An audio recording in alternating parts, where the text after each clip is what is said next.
মাছটা নিয়ে এসেছি কচুরমুখী আলু দিয়ে শুকনো মাছ দিয়ে একটা মাখো মাখো তরকারি।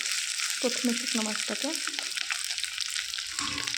ভেজে নিলাম, তাতে ফোড়ন দিয়েছি রসুন সম্বার দিয়ে রসুনটা ভাজা যাওয়ার পরে শুকনো মাছটাকে দিয়েছি। শুকনো মাছটা একটু ভাজা হয়ে গেল, তারপরে দিয়েছি কাঁচা লঙ্কাটা দিয়ে ভেজে সিদ্ধ করে রেখেছি যে কচুরমুখী ও আলু।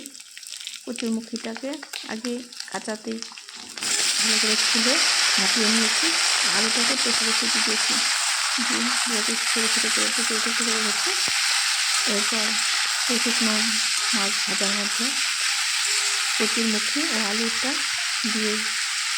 দিয়েছি, দিয়ে একটু নাড়াচাড়া করে এখানে দিলাম লবণ। তারপর এখানে আস্তে আস্তে সব মশলাগুলো দিয়ে দেওয়া হবে। এখানে অন্য কিছু কোনো মশলা দেওয়া যাবে না আজকে এখানে।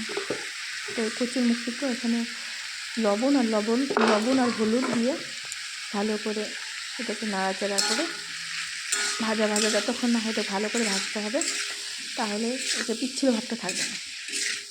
কচুরমুখীতে প্রেসারে সিটি দিলে একটু বেশি পিছলা হয়, এটা কিন্তু কাঁচাতে ছুলে নিয়ে ভাপিয়ে ভালো করে ধুতে হবে। ভালো করে ধুয়ে নিলে পিচ্ছিল ভাবটা থাকবে না, ও আলুর মতো হয়ে যাবে। ভালো করে এটাকে কষিয়ে নিয়ে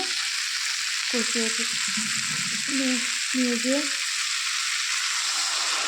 কষানো হয়ে গেলে তারপর এখানে জল দিতে হবে। জল দিয়ে ভালো করে ফুটিয়ে নিতে হবে। এটা একটু মাখো মাখো তরকারি হবে, এখানে ঝোল থাকবে না, মাখো মাখো তরকারি হবে। এরপর নামিয়ে নেবেন। কচুরমুখী আলু শুকনো মাছ দিয়ে আমার তরকারি রেডি।